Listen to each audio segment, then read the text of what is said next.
जय हिंद बच्चों, कैसे हैं आप लोग। आई होप सही बच्चे अच्छे होंगे और मन लगाकर पढ़ाई कर रहे होंगे। आप लोगों का लक्ष्य पाठशाला में स्वागत है। जैसा कि मैंने कुछ दिन पहले आपसे कहा था कि मैं YouTube पर कंप्लीट बायोलॉजी डिफाइन करूंगा, तो आप यकीन मानिए मैंने कंप्लीटली कंटेंट प्रिपेयर कर लिया है। बस एक दो दिन में मैं क्या करूंगा, लाइव आऊँगा बेटा, और YouTube पर सिंपल बायोलॉजी टू कहाँ एडवांस बायोलॉजी आपको डिफाइन करूंगा। तो शाम में क्या करूंगा, लाइव आऊंगा। तो आज स्टार्ट करते हैं हम लोग पहला क्वेश्चन। देखिए बेटा, अगर हम पहले क्वेश्चन की बातें करें, समझिएगा। एक बार पहला क्वेश्चन देखिए, एक मिनट रुकिए बेटा, पहला क्वेश्चन देखिएगा, रीड करिएगा। पहला क्वेश्चन क्या कह रहा है कि कंसीडर द फॉलोइंग स्टेटमेंट्स। यहाँ पे एसर्शन एंड रीजन का क्वेश्चन है, इसको एक बार रीड करिएगा। There are more colour blind men than women, ये एसर्शन है। और रीजन रीड करिएगा, colour blindness is a sex linked disease resulting from a recessive gene on the Y chromosome. अगर हम बातें करें बेटा, तो आप जानते हैं कि सच है कि कलर ब्लाइंडनेस मेन में ज़्यादा होता है। किस पर, मेन में, क्योंकि आप जानते हैं कि कलर ब्लाइंडनेस जो है वह एक्स क्रोमोसोम पर पाया जाता है। किस क्रोमोसोम पर, एक्स क्रोमोसोम पर। और अगर हम बातें करें मेन की, आई मीन मेल और फीमेल की बातें करें, तो मेल में एक्स वाई है बेटा, और जबकि फीमेल में क्या है, एक्स एक्स है। तो जो मेल है इसमें दो कंडीशन पाई जाती है, या तो बेटा क्या होगा, या तो वो आई मीन नॉर्मल होगा या फिर क्या अफेक्टेड होगा, ये कंडीशन। और फीमेल में देखा जाए तो तीन कंडीशन पाई जाती है, या तो फीमेल नॉर्मल होगी, या फिर फीमेल क्या होगी बाबू, वह कैरियर होगी, या फिर फीमेल क्या होंगी, अफेक्टेड होंगी। तो बात समझिएगा। तो यहाँ पर जो मेल होता है वह ज़्यादा सफ़र करता है कंपेयर टू फीमेल। तो आपका अगर देखा जाए एसर्शन करेक्ट है। अब कहाँ जाइए, आप आ जाइए कहाँ, रीजन पर आइए। कलर ब्लाइंडनेस अगर देखा जाए, colour blindness is a male sex disease resulting from a recessive gene on Y. नहीं बेटा, ये वाई क्रोमोसोम पर नहीं पाया जाता है। अगर देखा जाए इसके जो जीन है वह एक्स क्रोमोसोम पर पाए जाते हैं। तो अगर हम बातें करें तो ऑप्शन देख लीजिएगा, इसमें ए करेक्ट है और ए मीन्स क्या बेटा, एसर्शन करेक्ट है, और क्या इनकरेक्ट है। अगर देखा जाए तो रीजन क्या, इनकरेक्ट। तो कहाँ आ जाएगा, आई मीन सी आपका करेक्ट हो जाएगा। देखिए ए ट्रू और आर क्या है, फॉल्स है। नेक्स्ट देखिएगा, सेकंड देखिए बाबू, क्वेश्चन सेकंड रीड करिएगा। Haeckel's recapitulation theory was based on genetic variation, germ layer, germ plasm, comparative embryology। अब अगर बातें करें अर्नेस्ट हेकल, क्या नाम बेटा, अर्नेस्ट हेकल साहब ने एक थ्योरी दिया था जिसका नाम है रिकैपिचुलेशन थ्योरी, ORR। इसी का दूसरा नाम है बायोजेनेटिक थ्योरी, बायोजेनेटिक थ्योरी। मेरी बात समझिएगा, बायोजेनेटिक थ्योरी। इस थ्योरी में क्या कहा गया बेटा, अगर देखा जाए इस थ्योरी में हमारे अर्नेस्ट हेकल साहब एक कोटेशन देते हैं, नहीं है, एक कोटेशन देते हैं बेटा। कोटेशन का नाम है ontogeny, I mean repeats phylogeny. बात समझिएगा, ऑन्टोजेनी रिपीट्स फाइलोजेनी, इसकी हिंदी होती है जाति व्यक्ति में व्यक्तिवृत्ति की पुनरावृत्ति होती है। समझिए जरा, अगर हम बातें करें ऑन्टोजेनी का मीन्स होता है बेटा आई मीन देखा जाए तो ऑर्गेनिज्म, आई मीन एक ऑर्गेनिज्म की डेवलपमेंट की स्टडी करना। किसकी स्टडी बेटा, एक ऑर्गेनिज्म के डेवलपमेंट की स्टडी करना।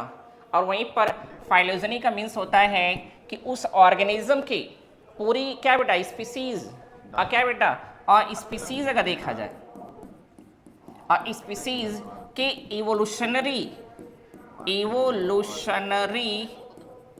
इवोल्यूशनरी हिस्ट्री की स्टडी करना। मेरी बात समझिएगा। तो इसी को क्या कहा गया था, ऑन्टोजेनी रिपीट्स फाइलोजेनी। आई मीन ये कहा गया था कि जितनी भी लिविंग बीइंग क्या करते हैं बेटा, आई मीन ओरिजिनेट होते हैं, बॉर्न होते हैं, डेवलप होते हैं, वह अपने पूर्वजों की लाइफ को दोहराते हैं। आई मीन एग्जांपल लेकर समझें, जैसे हम ह्यूमन बॉडी हैं, जब हमारा डेवलपमेंट हो रहा था इनसाइड द मदर बॉडी, तो हम कभी क्या थे, फिश थे बेटा।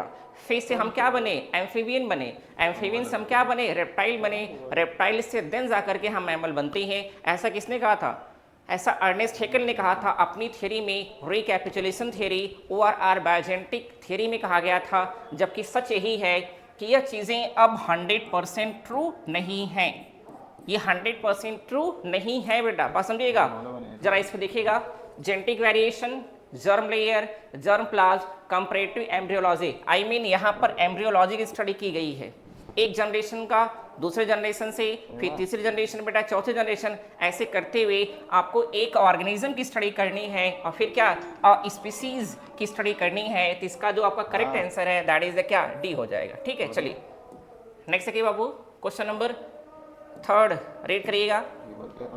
अ man the number of chromosomes in a double monosomic cell, यहाँ याद करिएगा double monosomic cell would be, chromosome number बताना है। आप जानते हैं बेटा कि क्रोमोसोम में होने वाला म्यूटेशन अगर देखा जाए 2 टाइप का होता है।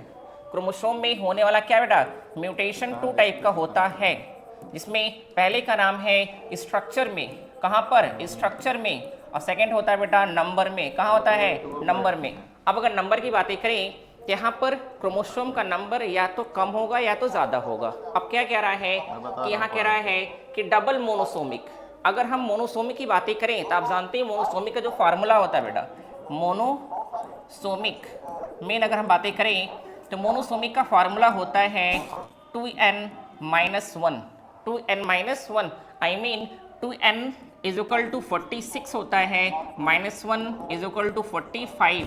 तो अगर आपसे पूछे कि मोनोसोमिक तो ये आपकी कंडीशन आएगी, लेकिन इसने क्या कहा है कि डबल मोनोसोमिक। क्या कहा बेटा, डबल मोनोसोमिक। तो डबल मोनोसोमिक का मीन्स हो जाता है 2n-1 इज इक्वल टू क्या आ जाएगा, जरा देखिएगा, यहाँ पर हो जाएगा -1 इज इक्वल टू 44 क्रोमोसोम। कितना क्रोमोसोम, 44 क्रोमोसोम। तो आंसर आपका ए हो जाएगा। एक और कंडीशन बेटा आपको जानना है, जानना ये है कि यहाँ पर एक मोनोसोमिक है और एक नलीसोमिक होता है। आप जानते हैं नलीसोमिक, नलीसोमिक का फार्मूला क्या होता है, जरा देखिए एक बार। नलीसोमिक का फार्मूला होता है 2n-2। अगर 2n इज इक्वल टू 46 और -2 तो इज इक्वल टू 44। अब आप कहेंगे कि सर नलीसोमिक में भी क्रोमोसोम नंबर 44 होता है और किसमें बेटा, अगर देखा जाए डबल मोनोसोमिक में भी क्रोमोसोम नंबर 44 होता है, तो दोनों में डिफरेंसेस क्या हैं। डिफरेंसेस यही हैं कि जो डबल मोनोसोमिक में क्रोमोसोम नंबर 44 है, यहाँ पर पहला क्रोमोसोम डिसअपीयर हो रहा है बेटा और सेकंड हो रहा है। तो यहाँ पर जो दोनों क्रोमोसोम हो रहे हैं वो अलग अलग पेयर से हो रहे हैं, एक ही क्रोमोसोम का टोटल सेट डिसअपीयर नहीं हो रहा है बेटा। यहाँ पर फॉर एग्जांपल अगर बात कर लें, एक क्रोमोसोम सपोज करें कि 21 पेयर में से एक क्रोमोसोम गायब हो गया, बात समझेगा, और वहीं पर जो दूसरा है वह 21 का गायब नहीं होगा, अब वह 21 के अलावा किसी और पेयर का क्रोमोसोम क्या करेगा, डिसअपीयर हो जाएगा। तो यहाँ पर 2 क्रोमोसोम जो डिसअपीयर हो रहे हैं वह अलग अलग पेयर से हो रहे हैं, जबकि नलीसोमिक में क्या होता है कि इसमें पेयर ही कंप्लीटली डिसअपीयर हो जाता है। अब पेयर ही क्या बेटा, कंप्लीटली डिसअपीयर हो जाता है। तो that is the differences between nullisomy and double क्या, मोनोसोमी। ठीक है, चलिए नेक्स्ट देखिए जरा। आइए बाबू, क्वेश्चन नंबर 4 रीड करिएगा। According to human genome project, human genome project is a mega project, और आप जानते हैं ये स्टार्ट कब हुआ था, ये स्टार्ट हुआ था 1990 में। आई मीन इसकी स्टार्टिंग जो हुई थी बेटा वो 1990 में हुई थी, और इसका क्या था, ये मकसद था कि 2003 तक इसको कंप्लीट कर लिया जाए, बट कंप्लीट नहीं हो पाया, और जाकर देखा जाए इसमें 3 साल एक्स्ट्रा लग जाते हैं। तो कब हुआ, 2006 में कंप्लीट हुआ। अब अगर बातें करें, पूछ रहा है approximately number of gene in a human cell, I mean एक ह्यूमन सेल में टोटल नंबर ऑफ जीन कितने पाए जा सकते हैं, ऐसा आई पूछा जा रहा है। तो रेट करिएगा 10,000 to 12,000, 15,000 to 20,000, 30,000 to 32,000, more than 50,000। I mean अगर देखा जाए according to human genome project कहा गया है कि ह्यूमन की बॉडी में अप्रॉक्सीमेटली कितने बेटा जीन पाए जाते हैं, 30,000 प्लस जीन पाए जाते हैं, 30,000 से ज़्यादा जीन पाए जाते हैं, जिनमें से अगर देखा जाए तो हम नियर अबाउट 20,000 से लेकर के 25,000 जीन की क्या कर चुके हैं, स्टडी कर चुके हैं बाबू, जीन की स्टडी हो चुकी है 20,000 to 25,000, जबकि ह्यूमन बॉडी में टोटल नंबर ऑफ जो जीन पाए जाते हैं वो पाए जाते हैं 30,000+। तो यहाँ पे करेक्ट आंसर क्या हो जाएगा आपका 30,000 to 32,000। ठीक है, सी हो जाएगा। देखिए बाबू, क्वेश्चन नंबर 5 रेट करिएगा। The hypothesis of coupling and repulsion for linkage, समझेगा यहाँ पर एक थियरी है कपलिंग एंड रिपल्सन थियरी बेटा, जो किसको एक्सप्लेन करने के लिए दी गई थी, लिंकेज को, was formulated by Sutton and Boveri, Bateson and Punnett, T H. Morgan, W Sutton. अगर बातें करें तो यहाँ पर करेक्ट आंसर आपका क्या है, बी है, सट्टन एंड कौन बेटा, सॉरी अगर देखा जाए तो बेटसन एंड पुनेट साहब ने किया था। I mean Bateson and Punnett साहब ने क्या किया था कि कपलिंग एंड क्या रिपल्सन थ्योरी को क्या बेटा फार्मुलेटेड किए थे, बताए थे, जो किससे रिलेटेड है, जो रिलेटेड है लिंकेज से। तो पहले लिंकेज समझिएगा, लिंकेज क्या होता है बेटा, लिंकेज, और आप जानते हैं कि लिंकेज के बारे में सबसे ज़्यादा एक्सपेरिमेंट किसने किया था, टी.एच. मॉर्गन ने ऑन ड्रोसोफिला। बात समझिएगा, लिंकेज का मीन्स होता है कि एक ऐसा phenomenon, I mean one chromosome है, क्या बेटा है, वन क्रोमोसोम है, और इस क्रोमोसोम पर अगर देखा जाए तो क्या पाए जाते हैं, जीन पाए जाते हैं, क्या पाए जाते हैं, जीन पाए जाते हैं।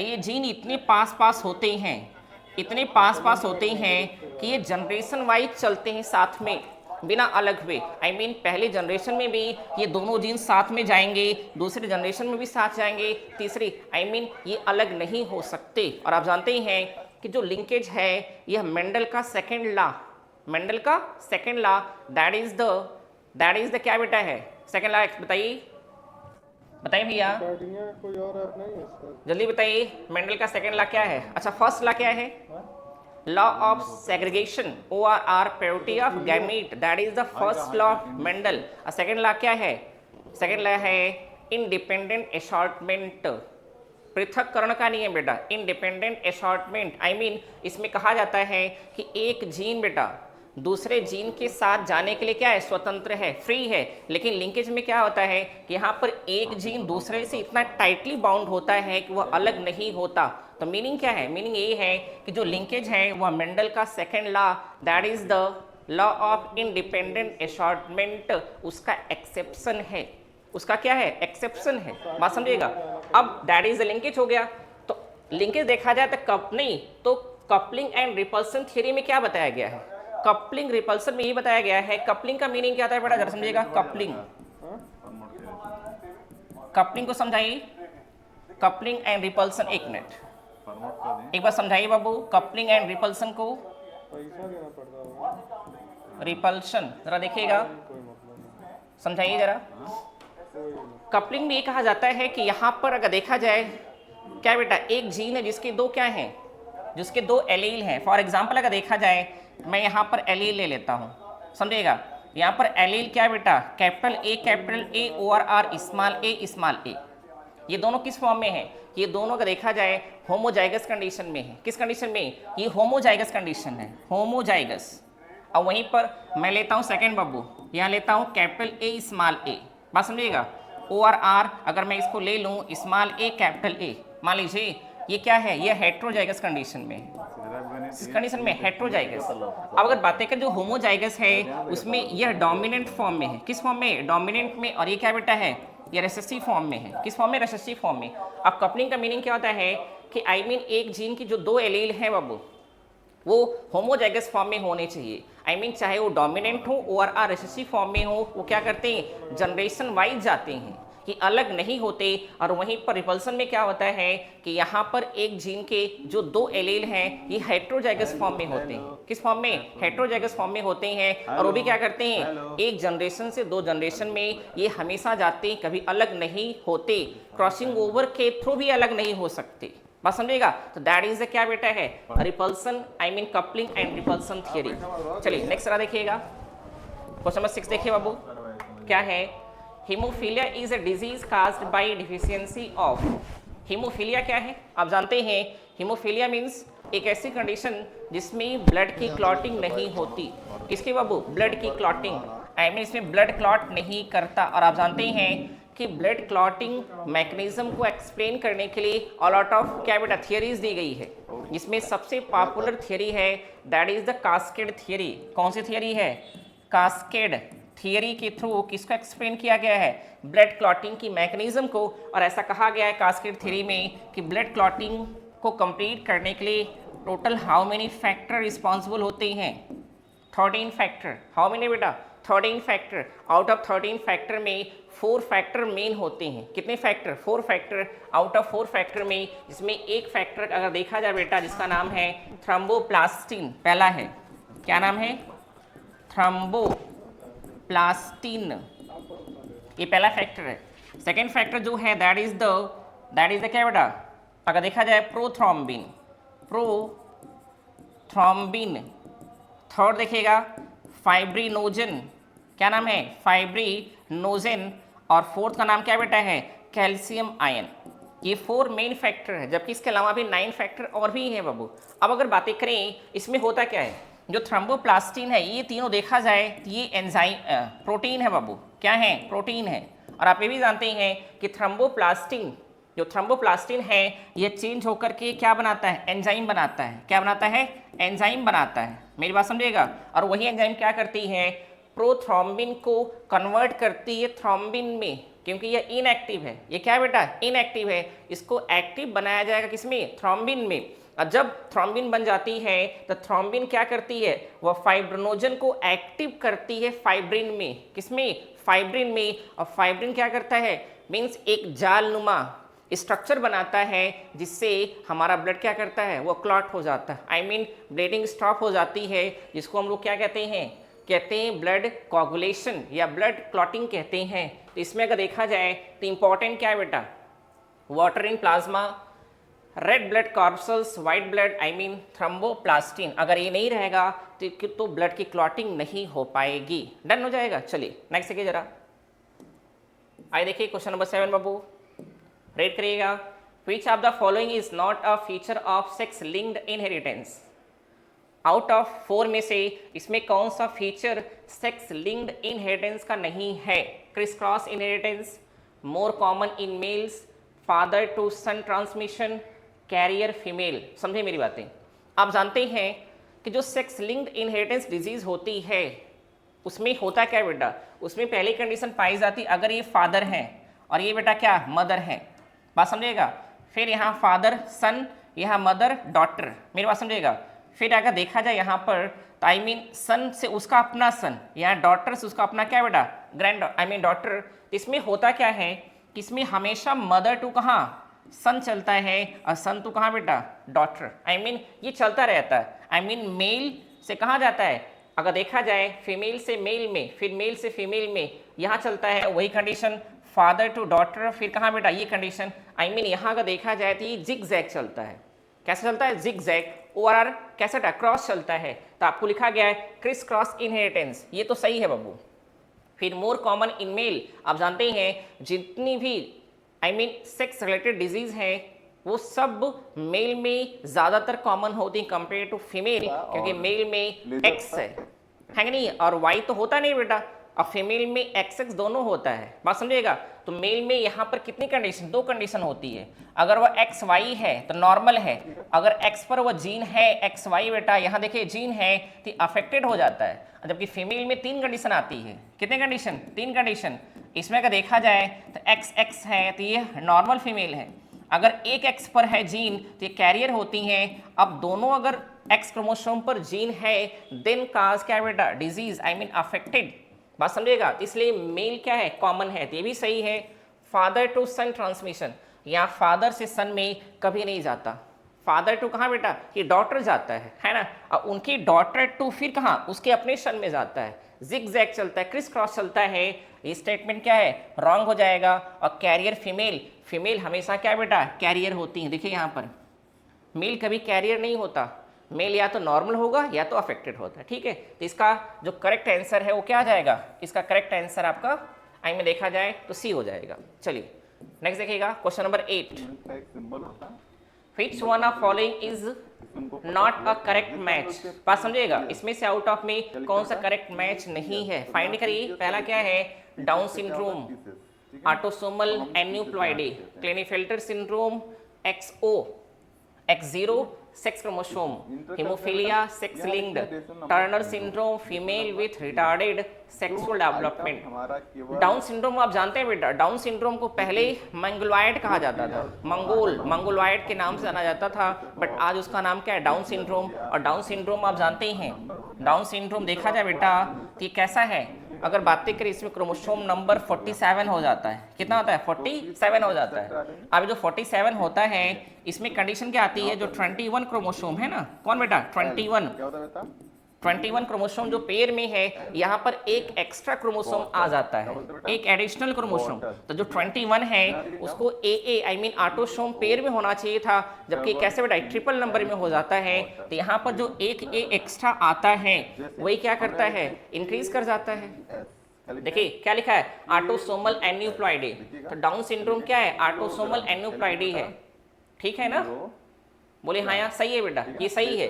दूसरा देखिएगा क्लेनीफेल्टर सिंड्रोम। क्लेनीफेल्टर सिंड्रोम क्या होता है जरा देखिएगा। जो क्लेनीफेल्टर सिंड्रोम है ये सेक्स रिलेटेड सिंड्रोम है कि नहीं है? अब अगर बातें करें तो यहाँ है क्या लाल? यहाँ पर कंडीशन ये है कि यहाँ पर क्रोमोसोम कितना 47 हो जाता है। क्या आता है? 47 हो जाता है। लेकिन कंडीशन यहाँ पर क्या आती है कि यह 47 मीन्स 44 तो ऑटोसोम होता है, और जो एक एक्स्ट्रा आता है इसमें XXY आई मीन यहाँ पर एक एक्स्ट्रा X क्रोमोसोम आ जाता है। बात समझेगा? जो डाउन सिंड्रोम यहाँ पर 47 है, ये भी 47 है। जो क्लेनीफेल्टर ये भी 47, बस डिफरेंसेस यही है कि ये ऑटोसोमल प्रॉब्लम है और यह सेक्स रिलेटेड प्रॉब्लम है। इसमें एक एक्स्ट्रा X क्रोमोसोम आ जाता है। तो यहाँ क्या लिखा है? X0 लिखा है। और ये X0 किसकी कंडीशन है? ये X0 कंडीशन है बाबू टर्नर सिंड्रोम का। किसका है? टर्नर सिंड्रोम का। आई मीन अगर देखा जाए इसमें जो मिस मैच है is not a correct match. बोले तो मिस मैच, वो मिस मैच क्या है? बी है, बाकी सब क्या है बेटा? मैच। चलिए नेक्स्ट देखिए जरा, तो कैसे इसको सुधारेंगे? Question number 9। यहाँ पे देखिएगा, यहाँ से हम DNA fingerprinting can not be prepared from. DNA fingerprinting किससे नहीं बनाई जा सकती? आप जानते हैं डीएनए फिंगरप्रिंटिंग के लिए डीएनए जरूरी है। क्या वो? डीएनए जरूरी है ना? विदाउट डीएनए हम कभी भी डीएनए फिंगरप्रिंटिंग नहीं बना सकते। अब समझिएगा, अगर डीएनए की बातें करें तो डीएनए कहाँ से हम प्राप्त कर सकते हैं? आप ये बताइए कि आरबीसी न्यूक्लिएटेड है कि नॉन न्यूक्लिएटेड? आरबीसी तो नॉन न्यूक्लिएटेड है बाबू।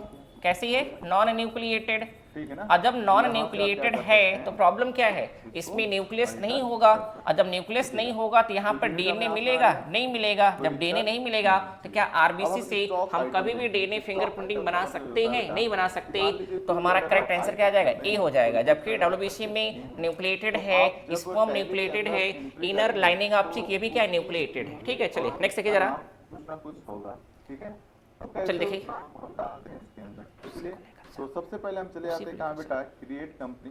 चलिए देखिए जरा कंपनी के बाद चले जाते हैं कहाँ पे? क्वेश्चन देखिए next. Which of the following properties of type second restriction endonuclease make them very useful in genetic engineering? अब समझिएगा, आप जानते हैं जेनेटिक इंजीनियरिंग जो है बेटा उसमें कुछ कंपोनेंट होते हैं, है ना? इसमें सबसे इंपॉर्टेंट कंपोनेंट होता है प्लाज्मिड। क्या होता है?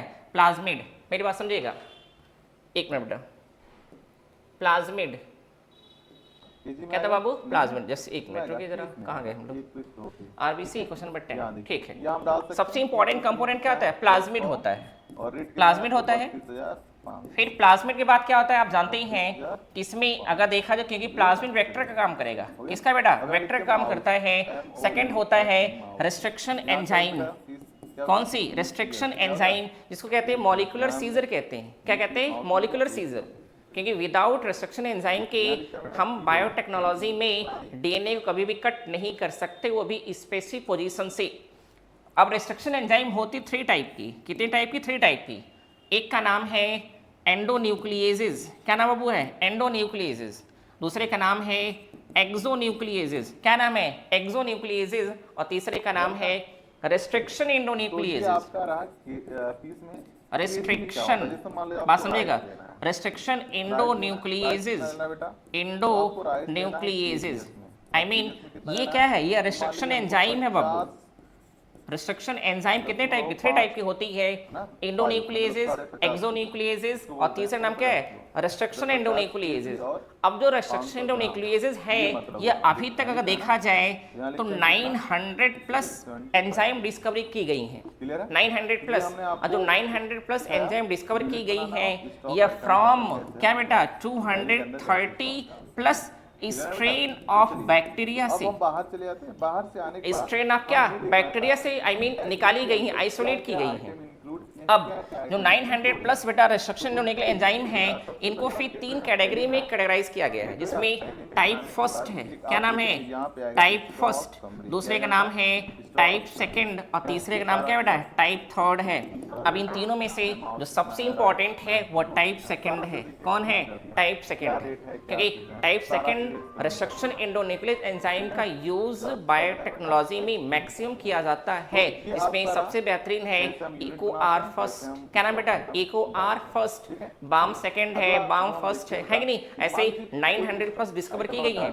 अब समझिएगा, कह रहा है कि they cleave DNA without their recognition sequence, मैं आपको बार-बार बता रहा हूं दे कैन, क्या बेटा, they cleave DNA within their recognition sequence. बात तो सही है, ये क्या करती है, ये एंजाइम डीएनए को उसके अपने प्रॉपर सीक्वेंस में कट करती है। ऐसा नहीं कि जहां से मन करे वहां से कट कर दे, प्रॉपर सीक्वेंस में कट करती है। करेक्ट है बेटा, दे रिक्वायर नो एटीपी, ये भी सही है। आई मीन इसके लिए एटीपी की जरूरत नहीं पड़ती है, जबकि टाइप ए और टाइप क्या बेटा, जो फर्स्ट और टाइप थर्ड, इन दोनों के लिए एटीपी की जरूरत पड़ती है, जबकि टाइप सेकंड के लिए एटीपी नहीं चाहिए। अच्छा ही तो है। थर्ड क्या है, they recognize palindromic sequence of 4 to क्या 6 बेस पेयर लॉन्ग न्यूक्लियोटाइड। आप जानते हैं कि पैलिंड्रोमिक सीक्वेंस, आई मीन आप सीधा पढ़िए तो भी वही आए और उल्टा पढ़े तो भी वही आए, है कि नहीं है। जैसे हम लोग अगर बातें करें, याद है आप लोगों को, यहां से आप आइएगा बाहर, डीएनए ये 5 प्राइम टू 3 प्राइम है, और ये क्या बेटा 3 प्राइम टू 5 प्राइम है। इसमें गट्टक याद आ रहा है, गट्टक फिर आपको बाहर आया ना, आया कि नहीं है, गट्टक, और यहाँ जस्ट उल्टा जाएगा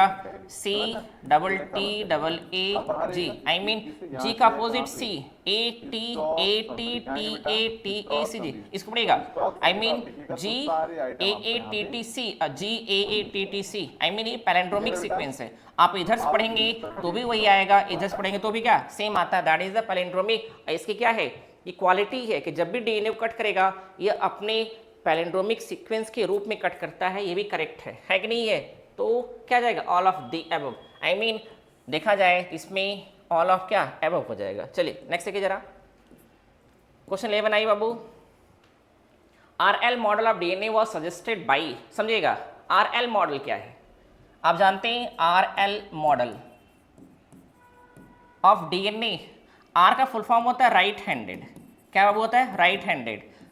एल का फुल फॉर्म होता है लेफ्ट हैंडेड। आप जानते हैं डीएनए 2 टाइप के होते हैं, राइट हैंडेड एंड क्या लेफ्ट हैंडेड। और आप जानते हैं कि डीएनए का जो सबसे I mean most acceptable model है वो दिया गया है बाई किनके थ्रू, वॉटसन एंड क्रिक। कौन बेटा है, वॉटसन एंड क्रिक, जिन्होंने 1953 में डीएनए का क्या किया था, मॉडल दिया था, है कि नहीं है, जिनके लिए उनको क्या मिला, नोबेल प्राइज मिला था इन 1962 में। अब अगर बातें करें तो डीएनए का मोस्ट एक्सेप्टेबल मॉडल क्या है, वॉटसन क्रिक का है, वॉटसन एंड क्या है वो Crick, double helical model of DNA, double helical model of क्या था, डीएनए, जो राइट हैंडेड था, जिसमें मेनली बी डीएनए है। कौन डीएनए है, बी डीएनए। लेकिन उनके पहले अगर देखा जाए तो एक साइंटिस्ट है जिन्होंने आरएल मॉडल ऑफ डीएनए दिया था बेटा, लेकिन यह उतना पॉपुलर नहीं हो पाया जितना पॉपुलर या एक्सेप्टेबल मॉडल किसका है, वॉटसन एंड क्रिक का है। और वो मॉडल देने वाले साइंटिस्ट का नाम है शशि शेखरन, क्या नाम है, शशि शेखरन साहब दिए थे आरएल मॉडल ऑफ क्या डीएनए, बट ये पॉपुलर नहीं हो पाया, एक्सेप्ट नहीं हो पाया। ठीक है, चलिए नेक्स्ट देखिए जरा, 12 देखिए बाबू, question number, what is called as reverse genetics approach, reverse genetics. आप जेनेटिक्स जानते हैं ना, genetics, genetics is equal to क्या होता है बेटा, अगर लिख लें हम लोग हेरिडिटी, हेरिडिटी और आर इनहेरिटेंस, और आर क्या वो inheritance plus variation, variation that is called genetics. इसी को क्या कहते हैं हम लोग, जेनेटिक्स के नाम से जानते हैं। अब कंडीशन ये है, कह रहा है कि जेनेटिक्स अगर देखा जाए 2 टाइप की होती है। जो फर्स्ट है आप कहते हैं फॉरवर्ड जेनेटिक्स, और जो सेकेंड है बाबू उसको कहते हैं रिवर्स, क्या बोलते हैं, रिवर्स जेनेटिक्स।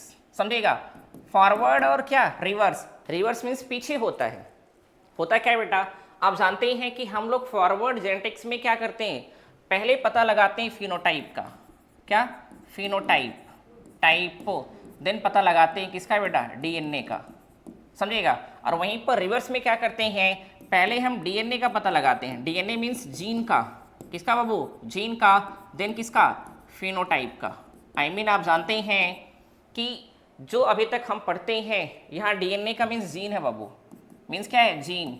आई मीन पहले हम पता लगाते हैं फिनोटाइप, फिनोटाइप मीन्स कैरेक्टर का पता लगाते हैं, फिर ये देखते हैं कि उस कैरेक्टर को कौन सा जीन बेटा कंट्रोल करता है, बस समझेगा।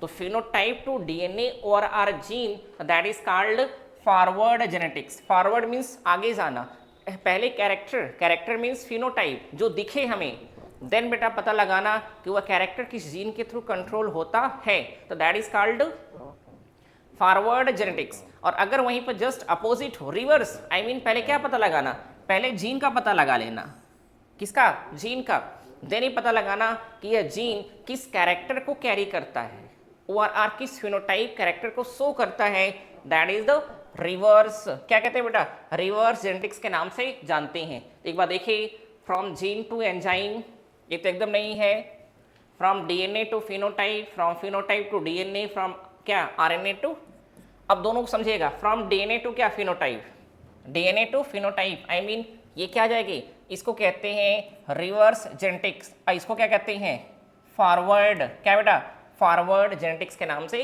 जानते हैं। ठीक है, चलिए नेक्स्ट देखिए जरा, क्वेश्चन नंबर 13। देखिए बाबू, acidic character of DNA and RNA are due to, आप ये बताइए जो डीएनए और आरएनए है वो एसिड है कि बेस है, एसिड है ना, क्योंकि नेगेटिव चार्ज पाया जाता है, कौन सा चार्ज बेटा, नेगेटिव चार्ज डीएनए पर, जबकि डीएनए की जो प्रोटीन है दैट इज हिस्टोन प्रोटीन, उस पर पॉजिटिव चार्ज पाया जाता है, तभी दोनों आपस में क्या करते हैं, कंबाइंड होकर के न्यूक्लियोसोम का फॉर्मेशन करते हैं। अब पूछ ये रहा है कि जो डीएनए का एसिडिक कैरेक्टर है और आर नेगेटिव चार्ज है वह किसकी वजह से होता है, क्योंकि आप जानते हैं कि डीएनए का फॉर्मेशन होता है न्यूक्लियोटाइड से, किसे बाबू, न्यूक्लियोटाइड। और न्यूक्लियोटाइड का फॉर्मेशन कितने कंपोनेंट से होता है, 3 कंपोनेंट, जिसमें एक का नाम है N2 बेस, दूसरे का नाम है पेंटोज शुगर और तीसरा नाम क्या हुआ है, फॉस्फेट। और इन दोनों को मिलाकर आप कहते हैं न्यूक्लियोसाइड, क्या कहते हैं, न्यूक्लियोसाइड, है ना। तो डीएनए का जो नेगेटिव कैरेक्टर है बेटा वह किसकी वजह से होता है, फॉस्फेट ग्रुप की वजह से, किसकी, फॉस्फेट ग्रुप। तो आपके सामने है क्या, फॉस्फेट ग्रुप। ठीक है, चलिए आप जानते हैं इसको। नेक्स्ट देखिए 14, डीएनए कंटेन्स 20,000 बेस पेयर्स। एक डीएनए है उसमें बेस पेयर कितने बाबू, उसमें अगर देखा जाए तो 20,000 है। समझे जरा, अगर हम डीएनए बना दें इसमें बेस पेयर कितना बेटा, बेस पेयर, एक बेस पेयर, 2 3 4 5 बना देते हैं। ठीक है, how many nucleotides would be present in it, तो ये 20,000 हैं, कितने बेस पेयर बेटा, 20,000 हैं। तो इस 20,000 बेस पेयर में टोटल नंबर ऑफ न्यूक्लियोटाइड कितने, और आप जानते हैं कि एक बेस पेयर, यह एक बेस पेयर है, कितना बेटा, एक बेस पेयर है, और इस एक बेस पेयर में 2 न्यूक्लियोटाइड पाए जाते हैं। फॉर एग्जांपल अगर देखा जाए, अगर यहाँ A होगा तो यहाँ पर T होगा, है ना, यहाँ अगर T होगा तो यहाँ क्या होगा, A होगा, यहाँ अगर C है तो यहाँ G होगा, अगर यहाँ G है तो यहाँ C होगा, है कि नहीं। फिर यहाँ ले लीजिए T और A, ये 5 क्या है, बेस पेयर है, 1 2 1 2 3 4 और क्या है 5, ये बेस पेयर हैं। अब 5 बेस पेयर में अगर देखा जाए टोटल नंबर ऑफ न्यूक्लियोटाइड कितने हैं, तो 5 बेस पेयर और पर बेस अगर देखा जाए तो इसमें कितने 2 हैं, तो 5 2 10। अगर 10 बेस पेयर सॉरी अगर देखा जाए 5 बेस पेयर में अगर 10 न्यूक्लियोटाइड हैं तो 20 बेस पेयर में कितने न्यूक्लियोटाइड होंगे, तो आपके सामने कितना बेटा देखा जाए 40,000, आई मीन 40,000, कितने बाबू 40,000। ठीक है, क्योंकि per base pair is equal to 2 nucleotide आपके सामने है। चलिए नेक्स्ट देखिए जरा, क्वेश्चन नंबर 15 रीड करिए बाबू। If a rare genetic disease is inherited on the basis of an X linked dominant gene, one would except to find, क्या कह रहा है कि if a rare genetic disease, कोई एक रेयर जेनेटिक डिजीज है, is inherited on the basis of X linked dominant, वह disease कैसे बेटा, एक्स लिंक्ड डोमिनेंट, क्योंकि X linked dominant and X linked recessive gene, तो यहाँ डोमिनेंट की बात कर रहा है, one would accepted to find, इसमें से किसकी होने के चांसेस हैं आउट ऑफ 4 में से, अगर वह डिजीज है वो भी कैसी है, एक्स लिंक्ड है और एक्स लिंक्ड में भी क्या है, डोमिनेंट है, नॉट रिसेसिव। समझे क्या है, अफेक्टेड फादर हैव 100% अफेक्टेड सन। आप जानते हैं बेटा, फादर टू सन कभी बीमारी नहीं जाती, फादर टू सन बीमारी कभी नहीं जाती, तो ये होने के चांसेस तो है नहीं, ये नहीं है बाबू। सेकंड देखिएगा, affected mother have 100% affected daughter, नहीं बेटा। अगर बातें करें, अगर अफेक्टेड मदर है तो डॉटर अफेक्टेड नहीं होंगी, सन अफेक्टेड होंगे बट डॉटर अफेक्टेड नहीं होंगी, डॉटर कैरियर होंगी, डॉटर क्या कैरियर होंगी। ये भी क्या इनकरेक्ट हो गया, affected father have 100% affected daughter, नहीं बाबू, है ना। अगर अफेक्टेड क्या है, फादर है, तो डॉटर 100% क्या होंगी, अफेक्टेड नहीं हो सकते, वो कैरियर होंगी। एग्जाम्पल लेके समझाना पड़ेगा, है कि नहीं है। फोर्थ क्या है, अफेक्टेड मदर हैव 100% अफेक्टेड सन, ये करेक्ट है। कि कैसे करेक्ट है मैं ले लेता हूँ, ये एक्स वाई फादर बेटा, ये एक्स एक्स क्या मदर है, ये अफेक्टेड हैं, इसका मीन्स इनके दोनों एक्स क्रोमोसोम पर जीन पाया जाएगा। आप क्रॉस कर लीजिए, एक एक्स का एक्स एक्स डैश हो जाएगा बेटा, इसका कर लीजिए एक्स एक्स क्या डैश हो जाएगा, इसका कर लीजिए एक्स वाई, ये हो जाएगा डैश, और यहाँ पर क्या है बेटा एक्स वाई ये डैश, आपके सामने ही तो है, देखिए जरा। अब ये क्या है, ये बेटा डॉटर हैं, लेकिन कैसी है, कैरियर डॉटर है। ये भी डॉटर हैं बट कैसी, कैरियर डॉटर है। ये दोनों क्या हैं, ये दोनों सन हैं, लेकिन दोनों क्या बेटा अफेक्टेड हैं, दोनों क्या हैं अफेक्टेड हैं। तो यहाँ पर करेक्ट आंसर क्या है, डी है, क्योंकि कह रहा है कि अफेक्टेड मदर हैव 100% अफेक्टेड सन, आपके सामने। ठीक है, चलिए नेक्स्ट देखिए जरा 16 देखिए, the parents of offspring exhibiting और 9:3:3:1 रेशियो वुड बी। आप पढ़ते हैं ना, according to Mendel's second law, that is the law of, बताइए जरा, लॉ ऑफ इंडिपेंडेंट असॉर्टमेंट। वहाँ पर हम लोग क्या कैरेक्टर लिए थे, पी प्लांट याद है, उसमें 2 कैरेक्टर लिया गया था, क्योंकि जो मेंडल का सेकेंड लॉ है that is the law of independent assortment, वो डाई हाइब्रिड क्रॉस पर डिपेंड करता है। किस पर, डाई हाइब्रिड क्रॉस। और डाई हाइब्रिड क्रॉस का मीन्स होता है कि जब दो कॉन्ट्रास्टिंग कैरेक्टर, दो बेटा, अगर देखा जाए इसमें एक डोमिनेंट है, एक क्या रिसेसिव है। अब यहाँ कॉन्ट्रास्टिंग कैरेक्टर क्या लेते हैं हम लोग, हम लेते हैं आई मीन शेड का क्या, उसका शेप और शेड का कलर। तो शेड का अगर शेप देखा जाए तो वह कैसा था, राउंड है, और शेड का कलर क्या है, येलो है। और वहीं पर रिसेसिव में क्या आ जाएगा, अगर ये राउंड है तो ये क्या आ जाएगा, रिंकल्ड हो जाएगा, ये ना बाबू रिंकल्ड है कि नहीं है। और अगर बातें करें वहीं पर येलो है तो क्या आ जाएगा, ये ग्रीन हो जाएगा। मेरी बात समझिएगा। अब राउंड है तो कैपिटल आर, येलो है तो कैपिटल वाई, रिंकल्ड है तो स्मॉल आर, और येलो है बेटा तो small Y, I mean green है तो स्मॉल वाई। अब बताइए यहाँ पर जो हम लिए हैं, ये गैमीट जब बनेगा तो कैपिटल आर कैपिटल वाई, इसका जब गैमीट बनेगा तो स्मॉल आर स्मॉल वाई। अब बताइए ये होमोजाइगस है कि हेट्रोजाइगस है, ये हेट्रोजाइगस, देखिएगा हेट्रोजाइगस और हेट्रोजाइगस दोनों क्या अलग अलग हैं, जरा देखिएगा। 2 होमोजाइगस इंडिविजुअल नहीं, 2 हेट्रोजाइगस इंडिविजुअल, 2 होमोजाइगस इंडिविजुअल, अच्छा ये होमोजाइगस 2 बार आ गया है। अच्छा 1 strong and 1 weak individual, I mean 2 क्या बेटा हेट्रोजाइगस इंडिविजुअल, आपके सामने ही है 2 heterozygous individual, round yellow and क्या रिंकल्ड ग्रीन। ठीक है, चलिए नेक्स्ट देखिए जरा, क्वेश्चन नंबर क्या है 17, रीड करिए। Consider the following statements, assertion reason दिया है बेटा। T.H. Morgan during his studies on Drosophila concluded that Mendel's principle of independent assortment is not universally acceptable। बात सही है बाबू, क्योंकि जब टी एच मॉर्गन ने ड्रोसोफिला पर एक्सपेरिमेंट किया तो उन्होंने एक फिनोमिनन दिया, दैट इज द लिंकेज। क्या नाम बेटा है, लिंकेज, आप जानते हैं। और जो लिंकेज है ना वह किसका एक्सेप्शन है, वह मेंडल के सेकेंड लॉ का एक्सेप्शन है, सेकेंड लॉ को फॉलो नहीं करता। इसका मीन्स क्या है कि मेंडल का जो सेकेंड लॉ है वह यूनिवर्सली एक्सेप्टेबल नहीं है, क्योंकि उसके भी क्या एक्सेप्शन है। फॉर एग्जांपल क्या है, लिंकेज है, टाइमिंग अगर देखा जाए ये क्या आ जाएगा, ठीक है सही तो है बेटा, इज नॉट यूनिवर्सली, सही है, ये सही है, लिखा है ना नॉट, फिर क्या लिखा है reason, Drosophila has 4 pair of क्या क्रोमोसोम ओनली। बात सही है, ड्रोसोफिला के पास कितने chromosome? 4 pair. I mean 2n is equal to क्या बाबू हैं? 4 हैं। हाँ 2n इज इक्वल टू क्या है? आई मीन देखा जाए तो 2n is equal to 4 pair, I mean 8 हो जाएंगे। 2n इज इक्वल टू 8 हैं, तो n is equal to 8/2 is equal to क्या? 4 है कि नहीं? ये भी सही है। तो बोथ A एंड R। अब बताइए दोनों को कनेक्ट करिए, क्या दोनों तो करेक्ट है, सच है क्या? जो एसर्शन है, रीजन बेटा, रीजन एसर्शन को एक्सप्लेन कर रहा है, नहीं कर रहा है? दोनों करेक्ट हैं, but both A and R correct true, but R is not क्या? The correct explanation of A, क्योंकि आप जानते हैं दोनों करेक्ट हैं, बट यहाँ लिंकेज का इसके जो 4 पेरा क्रोमोसोम है उसका कोई रिलेशन नहीं है। जब भी अगर ऐसे क्वेश्चन आपके आए एसर्शन रीजन, तो आप बीच में बिकॉज लगाया करिए। बिकॉज, क्योंकि अगर आपको लगता है कि वह उसको एक्सप्लेन कर रहा है तब तो आप एक्सप्लेन करिएगा, अगर लगता है दोनों अलग अलग हैं तो आप क्या करिएगा? वहाँ पे सेकंड लगाइएगा। I mean A and B both are correct, but अगर देखा जाए तो यहाँ पर क्या जो एसर्शन है उसको क्या बेटा रीजन एक्सप्लेन नहीं कर रहा है, जैसा यहाँ है। तो हमारा करेक्ट आंसर क्या जाएगा? B हो जाएगा। नेक्स्ट देखिएगा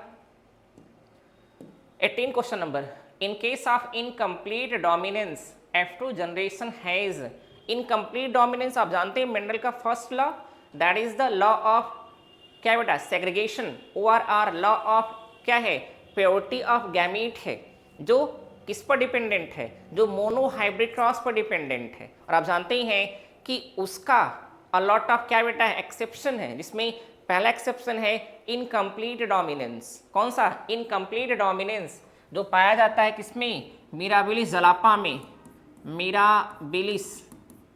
मिराबिलिस जलापा बेटा, है कि नहीं? जलापा है कि नहीं? इसका एग्जाम्पल है 4 o'clock प्लांट। दूसरा है दैट इज द कोडोमिनेंस। कौन सा? कोडोमिनेंस। और तीसरा है क्या बेटा? Multiple allele. ये 3 मेन एक्सेप्शन है मेंडल के फर्स्ट लॉ के, है कि नहीं? तो क्या कह रहा है कि जो in case of incomplete dominance F2 generation has, निकाल लीजिए एक बार। मेरा भी जलापा है ना, इसमें फ्लावर कलर ले लेते हैं। यहाँ पर डोमिनेंट, यहाँ पर क्या बेटा? रिसेसिव है।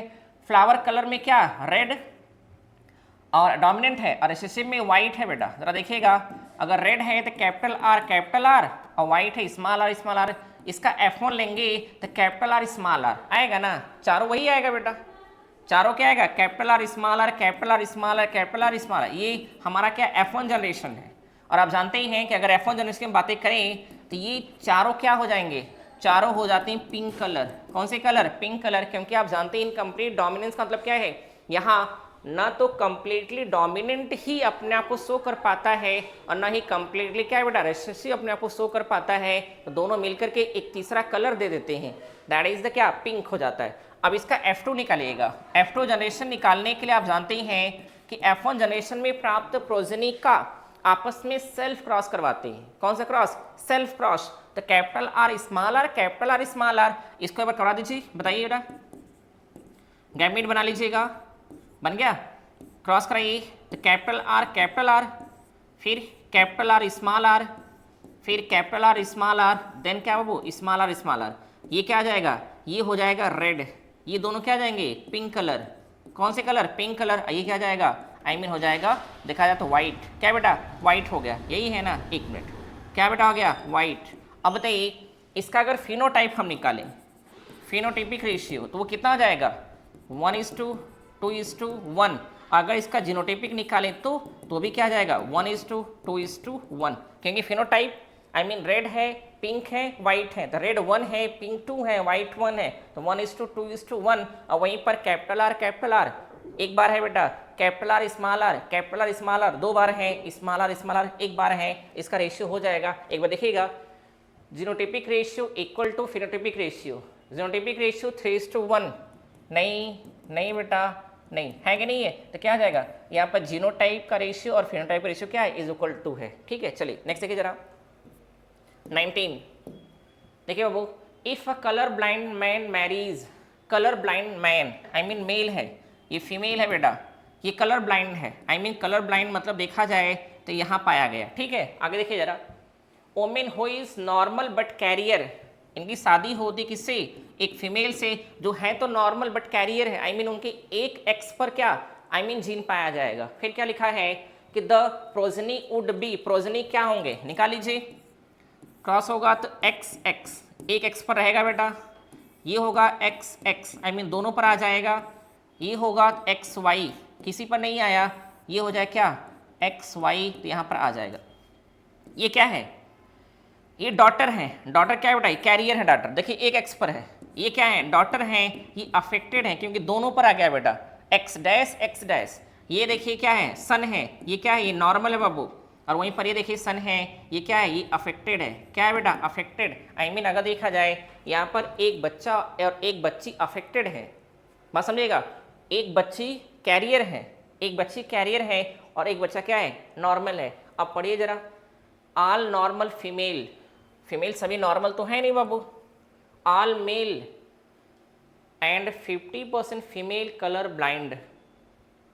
अच्छा क्या बेटा, ये भी ऑल मेल एंड 50% नहीं बाबू, फिर क्या ऑल फीमेल एंड 50% नहीं, क्या लिखा है 50% मेल एंड 50% फीमेल कलर, बात तो सही है। अगर ये देखा जाए जो दोनों बच्चे हैं इसमें से एक बच्चा क्या है बेटा कलर ब्लाइंडनेस है तो 50% हो गया, और वहीं पर एक बच्ची भी क्या है कलर ब्लाइंडनेस है, ये भी 50%, तो 50% mail and 50% female colour blind, ये ऑप्शन क्या है आपका सही है। ठीक है, चलिए नेक्स्ट देखिए क्वेश्चन नंबर 20। देखिए बाबू, a couple has 4 girls, I mean male female है बाबू, हस्बैंड एंड क्या वाइफ है, कितने बच्चे हैं, अगर देखा जाए तो 4 बच्चियां ही हैं चारों। What is the probability of 5th child to be a son, to be a son, कह रहा है कि आई मीन हस्बैंड वाइफ है बेटा, उनकी जो 4 पहले के जो क्या है आई मीन ऑफ स्प्रिंग है वो सब के सब बच्चियां हैं, जो पहला आई मीन जो 5वां बच्चा पैदा होगा कह रहा है कि क्या उसके सन होने के चांसेस हैं, अगर हैं तो कितना %, एक बार निकालते हैं, मेल तो एक्स वाई या फीमेल एक्स एक्स, अगर हम पहला बेबी बातें करें तो बेटा एक्स एक्स, बात समझिएगा, ये एक्स एक्स, यहाँ देखिए ज़रा एक्स वाई और यहाँ देखिए एक्स वाई। अब अगर बातें करें नॉर्मली बेटा साइंस यही मानता है कि अगर हम दो हमारे 4 हैं तो उसमें से 2 डॉटर होंगी और 2 क्या होंगे सन होंगे, आई मीन यहाँ रेशियो कितना है, रेशियो 50 आई मीन 50 का है, 50-50 का बेटा है, तो कह रहा है कि जो 5वां होगा, 5वां वो सन होगा, क्या होगा सन होगा, तो सन होने के चांसेस कितने हैं 50% ही है बेटा। अलग मैटर है कि 5वां ऑफस्प्रिंग भी डॉटर हो जाए, लेकिन चांसेस कितने 50-50 साइंस यही कहता है और ये सच है बेटा। अलग मैटर है कि एक पेरेंट्स के पास 4 बच्चे हैं और चारों क्या है बेटा आई मीन बॉयज़ हैं, और वहीं पर दूसरे पेरेंट्स उनके पास भी 4 क्या ऑफस्प्रिंग है और चारों गर्ल्स हैं, उसमें अगर देखा जाए तो एक्स और वाई का रिलेशन होता है, किसका x I mean 22 plus x ये पहला स्पर्म है, और वहीं पर 22 प्लस वाई ये दूसरा स्पर्म है, उसमें इन दोनों का रोल होता है, इन दोनों का आई मीन मैंने आपसे पहले कहा था कि सेक्स डिटर्मिनेशन में कि मेल होगा कि फीमेल होगा, बॉयज़ के गर्ल्स, उसमें मेजर रोल प्ले कौन करता है, मेल का सेक्स क्रोमोसोम डिसाइड करता है बेटा, मेल का। अब उसमें मेन कौन होता है, मेन होता है 22 प्लस वाई वाला होता है, ठीक है, इसमें फीमेल का कोई रोल नहीं होता, तो आंसर क्या आ जाएगा 50% प्रोबेबिलिटी है। ठीक है, चलिए नेक्स्ट आई 21 देखिए बाबू, development of supernumerary digits and toes in man is the example of, क्या कह रहा है बेटा, एक मैन है ना, इनके पास अगर देखा जो फिंगर है ना, फिंगर अगर देखा जाए तो ये ज़्यादा है, मल्टी बेटा ज़्यादा है, और टूज भी क्या है ज़्यादा है। आप नॉर्मली जानते हैं ना, जिनके पास अगर 10 फिंगर है तो 10 के अलावा अगर देखा जाए तो 11 हो जाता है, 12 हो जाता है, 13, 15, 20 भी हो सकता है, डन हो जाएगा, क्योंकि अभी तक ऐसा देखा गया है कि पूरे वर्ल्ड में एक ऐसा पर्सन है जिसके पास हाथ और पैर मिलाकर बेटा टोटल 41 डिजिट्स पाए गए, 41 फिंगर्स पाए गए हाथ पैर मिलाकर के, सबसे हाईएस्ट है उनके पास। ये किसका एग्जाम्पल है, ये कॉन्टिन्यूअस वेरिएशन, इनहेरिटेंस आप जानते हैं बेटा कि माता पिता कैरेक्टर कहाँ जाना, ऑफस्प्रिंग में जाना है ना, ये तो है नहीं। Change in chromosome number, chromosome के नंबर के चेंज होने से क्या होता है, सिंड्रोम होता है, सिंड्रोम आप जानते हैं, डीएनए रेप्लिकेशन इसका कोई इन्वॉल्वमेंट है नहीं, बच्चा क्या डिसकॉन्टिन्यूअस वेरिएशन। आप जानते हैं variation I mean variation means विभिन्नताएं बेटा, विभिन्नताएं। माता पिता हैं, उनका जो बच्चा पैदा होगा वो उनके जैसा 100% नहीं होता, और उनसे क्या अलग होता है, उसी को हम लोग क्या कहते हैं, वेरिएशन कहते हैं। ये 2 टाइप का होता है, एक को कहते हैं कंप्लीट और एक को कहते हैं इनकम्प्लीट। कंप्लीट का मतलब सॉरी, एक को कहते हैं क्या बेटा, डिसकॉन्टिन्यूअस, एक को कहते हैं कॉन्टिन्यूअस। डिसकॉन्टिन्यूअस एंड क्या, कॉन्टिन्यूअस। तो कॉन्टिन्यूअस का मतलब क्या होता है कि उनके बीच में कोई ब्रेक, आई मीन कंटिन्यू, लगातार हो बेटा, लगातार हो, जनरेशन वाइज होता जाए। और डिसकॉन्टिन्यूअस का मतलब अगर एक जनरेशन में है तो दूसरे में ना हो, फिर तीसरे में हो जाए, चौथे में ना हो, पांचवें में हो जाए। तो आप जानते ही हैं कि अगर एक क्या यहाँ पर फादर हैं और एक क्या बेटा मदर हैं, उन दोनों के पास अगर देखा जाए तो नॉर्मल फिंगर और टूल्स हैं, लेकिन जब उनका बच्चा पैदा हो रहा है ना, उसमें क्या एक्स्ट्रा फिंगर या टूल्स आ जाते हैं। तो दैट इज एग्जांपल ऑफ क्या, डिसकॉन्टिन्यूअस वेरिएशन। किसका है, डिसकॉन्टिन्यूअस वेरिएशन। ठीक है, चलिए नेक्स्ट देखिएगा। Question number 22, which of the following are correct about sex determination in human beings? Correct खोजना है। पहला बेटा है sex is determined by chromosomes. बात तो सही है, सेक्स को डिटरमाइन करने का काम कौन करता है, क्रोमोसोम करता है, बाकी और नहीं। अब क्रोमोसोम में भी कौन करता है, सेक्स क्रोमोसोम करता है। सेकंड पढ़िएगा 22 + x इज फीमेल। नहीं बेटा, 22 + x समझिएगा, और वहीं पर 22 + x जब दोनों मिलते हैं तो 44 + x, this is the female.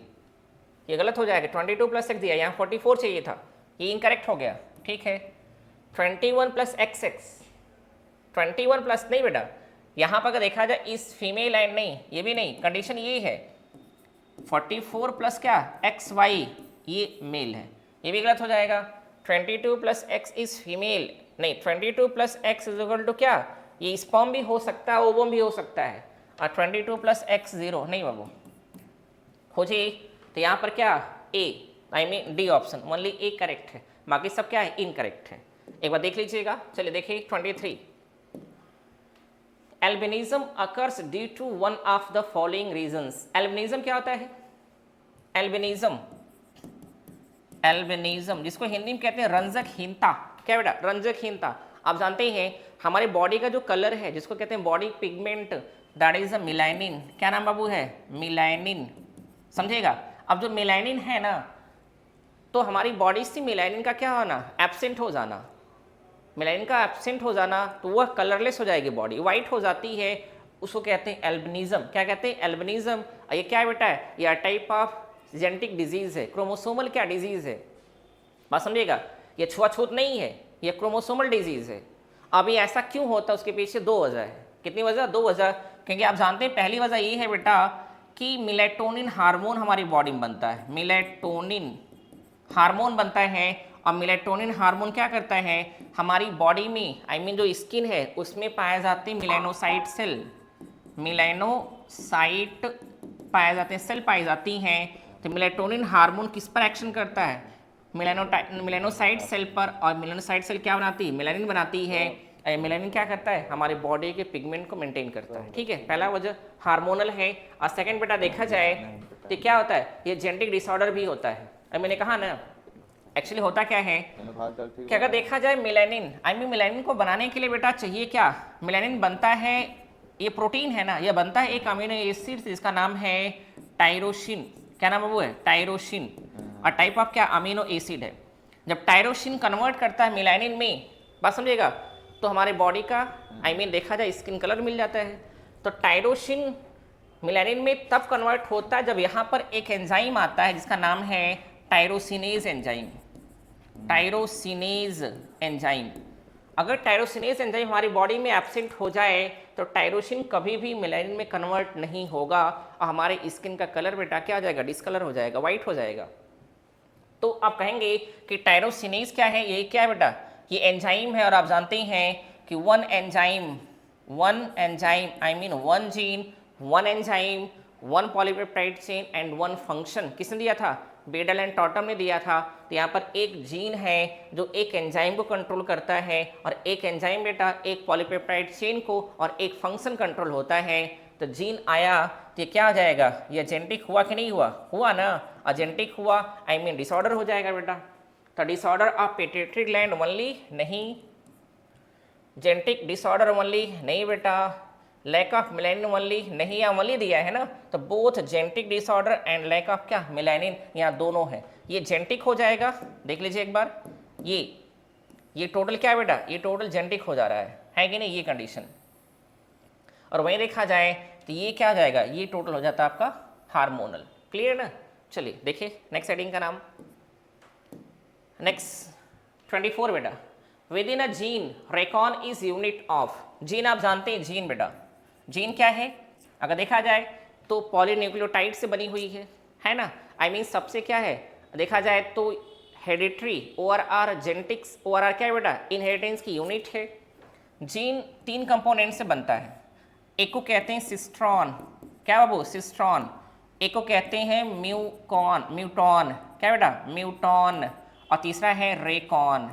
समझिएगा, जो सिस्ट्रॉन होता है ये फंक्शनल है, क्या बेटा फंक्शनल है, ये फंक्शन कंट्रोल करता है, फंक्शन को कैरी करता है। म्यूटॉन जो है वह म्यूटेशन से रिलेशन है, म्यूटेशन, जीन में म्यूटेशन होता है ना, तो जीन के किस पार्ट में होता है, वह म्यूटॉन में होता है। और आप जानते हैं यह रिकॉम्बिनेशन भी करता है, क्या बाबू रिकॉम्बिनेशन, बात समझिएगा, आई मीन क्रॉसिंग ओवर होती है तो वह रेकॉन में होता है, किसमें रेकॉन में। तो कह क्या रहा है कि with in a gene Recon is a unit of function, नहीं बेटा सिस्ट्रॉन होता तो फंक्शन हो जाता, रिकॉम्बिनेशन रेकॉन होता, ये सिस्ट्रॉन रेकॉन और म्यूटॉन है कि नहीं, डिलीशन यूनिट, तो इसमें पूछा क्या है रेकॉन, तो क्या आ जाएगा रिकॉम्बिनेशन आपके सामने। ठीक है चलिए नेक्स्ट देखिए 25, when a certain character is inherited only through the female parent is probably represents the case of, when a certain character is inherited through क्या बेटा फीमेल पेरेंट, ओनली क्या फीमेल पेरेंट, तो क्या कहा जाएगा, एक फीमेल पेरेंट के through ही क्या बेटा ये जाता है। फीमेल पेरेंट का मीन्स क्या हो जाएगा, अगर देखें हम लोग तो यह माता से सिर्फ बच्चों में जा रहा है, माता से मदर से, है ना। और आप जानते हैं बेटा कि मदर आई मीन यहाँ ओवम हो जाएगा, ओवम याद है, और ओवम से बेबी में अगर देखा जाए 2 चीज़ें जाती हैं, अगर देखा जाए I mean genetic point of view, एक न्यूक्लियस जाता है, न्यूक्लियस और प्लस क्या माइटोकॉन्ड्रिया, याद है आपको, हमारी बॉडी में जो माइटोकॉन्ड्रिया है वो फादर का नहीं है, वो मदर का है, मदर गिफ्टेड है बेटा। हमारी बॉडी में फादर का सिर्फ न्यूक्लियस में पाया जाने वाला 23 क्रोमोसोम है, बाकी टोटल किसका मदर का है। अब बताइए यहाँ पर कह रहा है मदर से, तो क्योंकि न्यूक्लियस तो फादर का भी हमें मिलता है तो न्यूक्लियस तो अवॉइड कर देंगे, बचा क्या माइटोकॉन्ड्रिया। तो आई मीन एक ऐसा इनहेरिटेंस जो कहाँ बेटा मदर टू उसके बेबी में जाता है, स्पेशली किसके थ्रू माइटोकॉन्ड्रिया के थ्रू। तो माइटोकॉन्ड्रियल इनहेरिटेंस ORR ये कहाँ पाया जाता है, साइटोप्लाज्म में, कहाँ बाबू साइटोप्लाज्म में, तो नाम हो जाएगा साइटोप्लाज्मिक इनहेरिटेंस, क्या आ जाएगा साइटोप्लाज्मिक इनहेरिटेंस। तो आंसर क्या आ जाएगा बी, बाकी आप जान ही रहे हैं। नेक्स्ट देखिए 26, देखिए बाबू, if a child having blood group O is born to parent of blood group A and B, ये पेरेंट है आई मीन मदर और कौन बेटा आई मीन फादर यहाँ पर है, मदर हम A मान लें और फादर हम क्या मान लें B मान लें, आगे पीछे भी कर सकते हैं, यहाँ फादर को A मदर को B मान लीजिए नो डाउट, लेकिन होने चाहिए क्योंकि बताया नहीं कौन क्या है।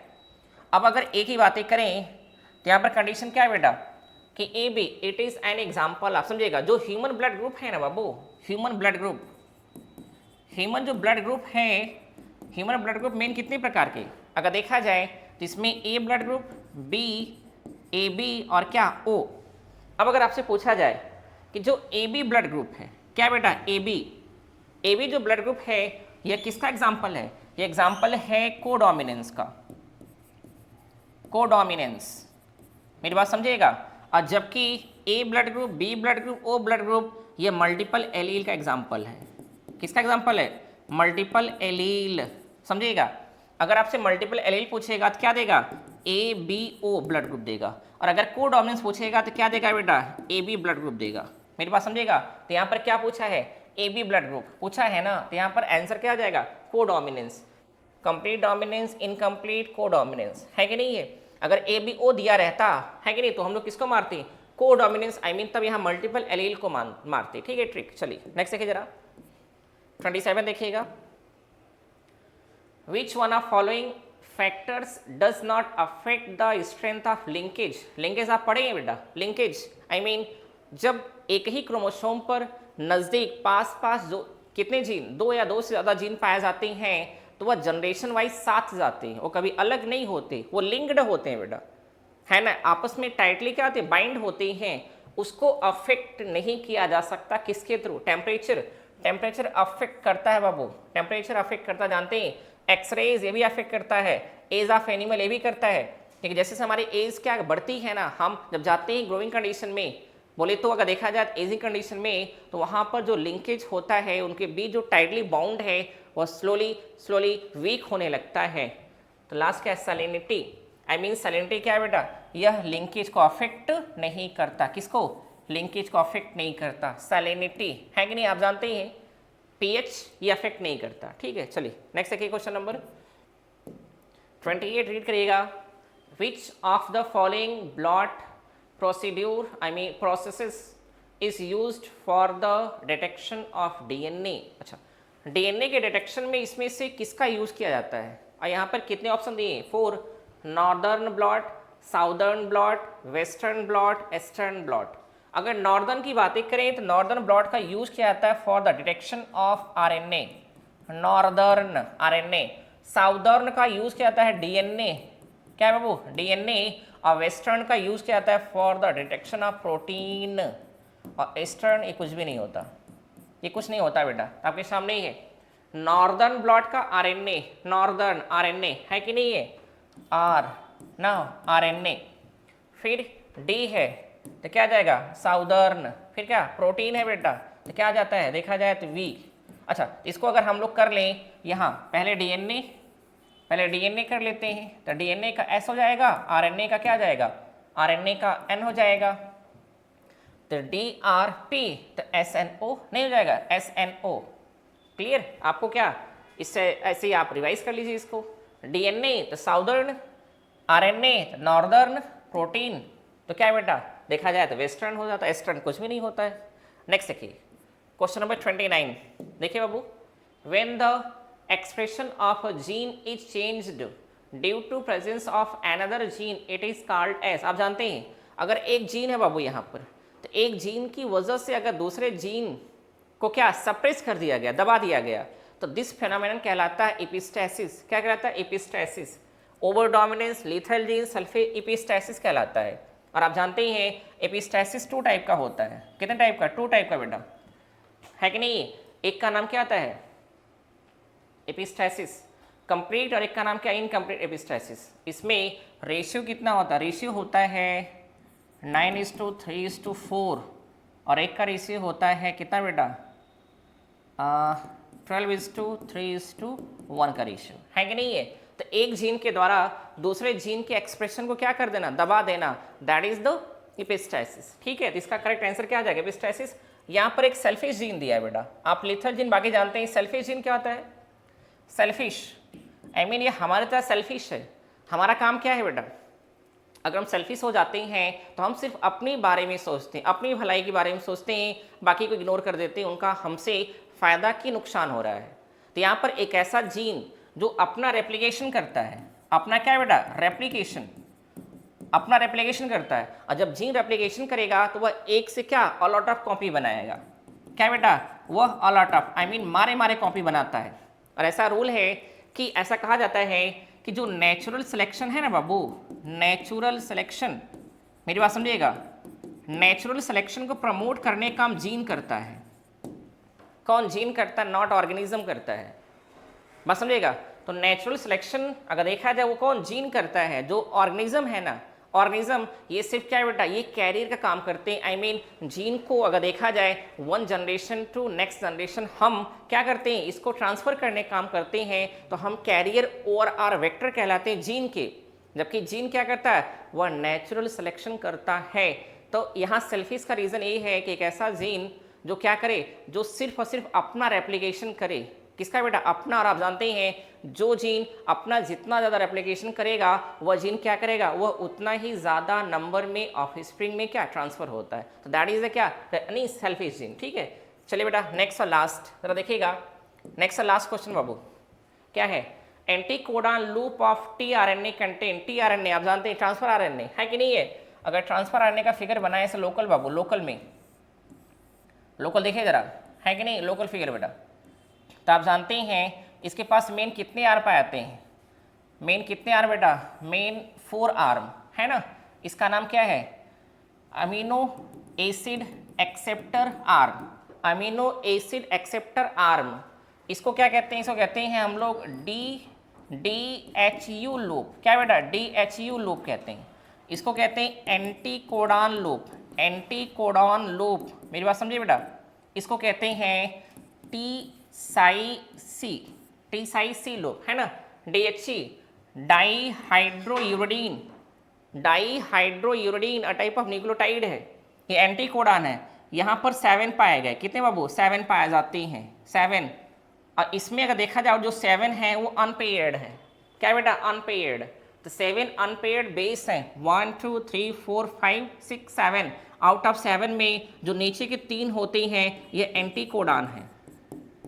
कौन से कोडान बेटा? एंटीकोडॉन, जो कोडान के साथ क्या करते हैं? मैचिंग होते हैं। तो एंटीकोडॉन टीआरएनए पर पाया जाता है और कोडान कहाँ? एमआरएनए पर पाया जाता है। मेरी बात समझेगा।